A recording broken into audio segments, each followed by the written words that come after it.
सबसे संघर्षशील राजनेता आपके बेटे और भाई हनुमान जी बेनीवाल द्वारा 29 अक्टूबर 2018 को जयपुर के वीटी मैदान में स्थापित राष्ट्रीय लोकतांत्रिक पार्टी का आज 7वां स्थापना दिवस वीरों की धरती बीकानेर की सरजमी पर आयोजित होने जा रहा है। मात्र 7 वर्ष में राजस्थान के चप्पे चप्पे और बच्चे बच्चे तक पहुंचने का काम राष्ट्रीय लोकतांत्रिक पार्टी के हजारों हजार कार्यकर्ताओं ने किया है। चाहे देश की संसद हो, चाहे राजस्थान की सड़कें हों, हर कहीं अगर किसी भी आदमी के साथ कोई अन्याय होता है,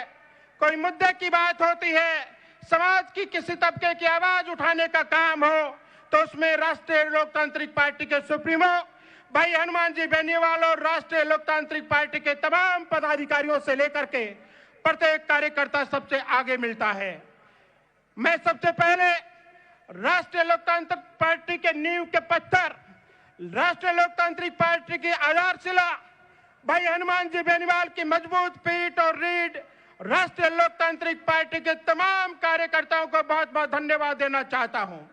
मित्रों, एक विद्वान ने लिखा है कि मैं शेरों के उस झुंड से नहीं डरता जिसका नेतृत्व एक भेड़ कर रही हो, मुझे तो डर भेड़ों के उस झुंड का लगता है जिसका नेतृत्व एक शेर कर रहा हो। लेकिन सौभाग्यशाली हैं आप सब लोग कि राष्ट्रीय लोकतांत्रिक पार्टी में इन मजबूत लाखों लाख शेरों का नेतृत्व भाई हनुमान बेनीवाल के रूप में एक सवा शेर कर रहा है। अगर आपको लगता है कि राष्ट्रीय लोकतांत्रिक पार्टी का प्रत्येक कार्यकर्ता शेर है और हमारा नेता भाई हनुमान बेनीवाल सवा शेर है, तो एक बार जोरदार तालियों के साथ पूरे हिंदुस्तान को यह बताएं कि आज की बीकानेर की रैली न केवल इतिहास लिखाएगी बल्कि संपूर्ण उत्तरी भारत में एक हलचल पैदा करेगी, राजस्थान की सरकार में एक खलबल पैदा करेगी और उसे यह एहसास दिलवाएगी कि राष्ट्रीय लोकतांत्रिक पार्टी का किसान अपने हल के लिए लड़ेगा और राष्ट्रीय लोकतांत्रिक पार्टी का नौजवान अपने कल के लिए लड़ेगा। पिछले 25 साल से आप सोशल मीडिया पे गाने सुन रहे होंगे कि हनुमान बेनीवाल सोया नहीं है। ये कोई किंवदंती नहीं है। आप पार्टी की स्थापना से लेकर के अब तक का डेली का उनका रूटीन उठा करके देख ले, 5, 7, 10 दिनों की तो कह नहीं सकते, बाकी एक भी दिन ऐसा नहीं होगा जब रात को 2, 3, 4, 5 बजे से पहले वो शख्स अपने घर पर आकर के अपनों के यह है कि आपकी मजबूती के सारे वो शख्स लड़ना चाहता है, आपकी मजबूती के सारे वो शख्स हमारे कल के लिए अड़ना चाहता है। पार्टी का रहनुमा मजबूत हो, जिस पार्टी का कार्यकर्ता मजबूत हो, उस पार्टी की एक झलक देखने के लिए पूरा राजस्थान तरसता है। 8 करोड़ राजस्थानियों का यह प्रदेश देश का सबसे मजबूत प्रदेश रहा है। यहाँ का हर एक शख्स लड़का रहा है। राजस्थान का प्रथम प्रामाणिक इतिहास लिखने वाले कर्नल जेम्स टॉड ने एक जगह लिखा है कि राजस्थान का छोटा सा घर भी ऐसा नहीं है जहां लियानीदास जैसा वीर पुरुष उत्पन्न नहीं हुआ हो, और न ही कोई गांव ऐसा है जहां थर्मोपली जैसी रणभूमि ना हो। यानी राजस्थान का हर एक गांव रणभूमि है। राजस्थान के हर घर में वीर है, जवान है, जाबांज है, और अब राजस्थान का हर एक गांव और राजस्थान के हर घर का नौजवान, हर घर का बुजुर्ग भाई हनुमान बेनीवाल के साथ है, और इसका असर आने वाले समय में संपूर्ण राजस्थान देखेगा। क्योंकि ये पार्टी का स्थापना दिवस है और स्थापना दिवस के अवसर पर अगर पार्टी का कार्यकर्ता अपने आप को मजबूत बना ले, अगर पार्टी का कार्यकर्ता मजबूत हो जाए, तो उसके बाद उस पार्टी को आगे बढ़ने से कोई नहीं रोक सकता है। मैंने कहीं पढ़ा था कि कार्यकर्ता का मतलब ही है कार्य करने वाला, और जैसा कि सम्मानीय नारायण जी भाई साहब हमेशा कहते हैं कि सच्चा कार्यकर्ता वो है जो काम में यकीन रखता है, जो काम करता है। और आज की इस रैली की व्यवस्थाएं इस बात का प्रमाण है कि राष्ट्रीय लोकतांत्रिक पार्टी का कार्यकर्ता काम करने वाला है। मैं चाहूंगा कि अगर आज की कार्यक्रम की व्यवस्थाएं आपको पसंद आई, ये शानदार मंच आपको पसंद आया, तो तो हमारी बीकानेर की टीम के लिए एक बार ऊपर हाथ करके जोरदार तालियां बजाएं। ऐसा लग रहा है कि किसी देश का प्रधानमंत्री कोई बहुत बड़ा लीडर इस मंच को संभालने वाला होगा,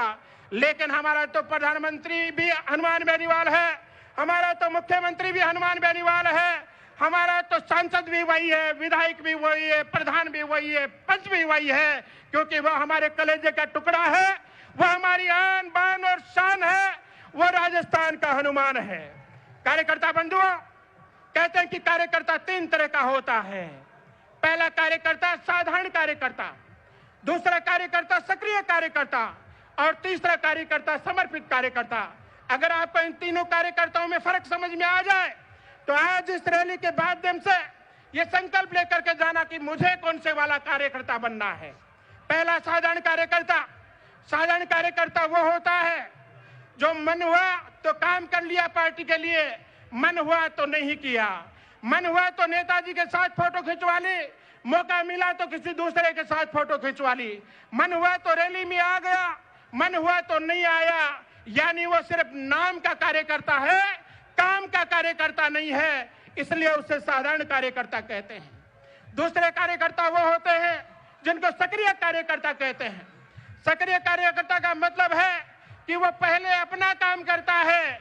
और उसके बाद में समय मिले तो पार्टी का काम करता है, समय मिले तो हनुमान जी के लिए काम करता है। वो कार्यकर्ता सक्रिय तो है लेकिन अपनी सुविधा के हिसाब से है। आज अगर टाइम नहीं मिला 29 अक्टूबर को तो वो अपना काम कर रहा है, इसलिए वो सक्रिय है लेकिन अपनी सुविधा के हिसाब से है, इसे सक्रिय कार्यकर्ता कहते हैं। और तीसरा है समर्पित कार्यकर्ता, जो ये कहता है कि तन समर्पित, मन समर्पित और ये सारा जीवन समर्पित, दिल करता है मेरे हनुमान तुझे कुछ और भी दूं। चाहे आंधी आए, चाहे तूफान आए, चाहे बारिश आए, चाहे कोई रोके, चाहे कोई टोके, चाहे आरोह आए, चाहे अवरोध आए, चाहे उतार आए, चाहे चढ़ाव आए, उसके जहन में हमेशा लोपा होती है, उसके मन में हमेशा हनुमान होता है और वो हर समय पार्टी की विचारधारा के लिए समर्पित रहता है, इसलिए उसे समर्पित कार्यकर्ता कहा जाता है। आज की इस रैली के बाद में हमें यह तय करके जाना है कि मुझे किस श्रेणी का कार्यकर्ता बनना है। आइए आज की इस रैली में वक्ताओं को मैं मंच पर आमंत्रण दूं। उससे पहले एक बहुत शुभ संकल्प के साथ दुष्यंत साहब की गजल का शेर है कि हो गई है पीर पर्वत से पिघलनी चाहिए, इस हिमालय से अब कोई गंगा निकलनी चाहिए, और सिर्फ हंगामा खड़ा करना मेरा मकसद नहीं, मेरी कोशिश है कि ये सूरत बदलनी चाहिए और मेरे सीने में ना तो तेरे सीने में सही हो कहीं ये आग मगर ये आग जलनी चाहिए, हो कहीं ये आग मगर ये आग जलनी चाहिए। और बीकानेर की सरजमी से आज पार्टी भक्ति की आग जलेगी, राजस्थान में परिवर्तन की ये आग जलेगी और संदेश संपूर्ण भारत के कोने कोने तक जाएगा। एक बार पुनः आज की इस महारैली में पधारे हुए राजस्थान के कोने कोने से आए हुए तमाम पार्टी के समर्थकों का, कार्यकर्ताओं का, नेताओं का, पदाधिकारियों का, संपूर्ण रालोपा परिवार की ओर से मैं बहुत बहुत स्वागत, सम्मान, अभिनंदन और इस्तकबाल करता हूं। पार्टी के तमाम नेतागण मंच पर मौजूद हैं। कुछ ही देर बाद में 8 करोड़ राजस्थानियों के दिलों पर राज करने वाला, आप सभी के कलेजे की कोर, आपके कलेजे का टुकड़ा, हर समय आपकी आवाज पर आधी रात को भी फोन उठाने वाला, आपकी आवाज पर सड़क पर बैठ जाने वाला, सामान्य से कार्यकर्ता को पास बिठा करके चाय पिलाने वाला, सामान्य से कार्यकर्ता को गला लगाने वाला, सामान्य से कार्यकर्ता को भी रात को 11 बजे अचानक से फोन करके ये पूछने वाला कि क्या हाल है, तेरे क्षेत्र में क्या चल रहा है, परिवार में सब कैसा चल रहा है, आपका वो बेटा और भाई हनुमान जी बेनीवाल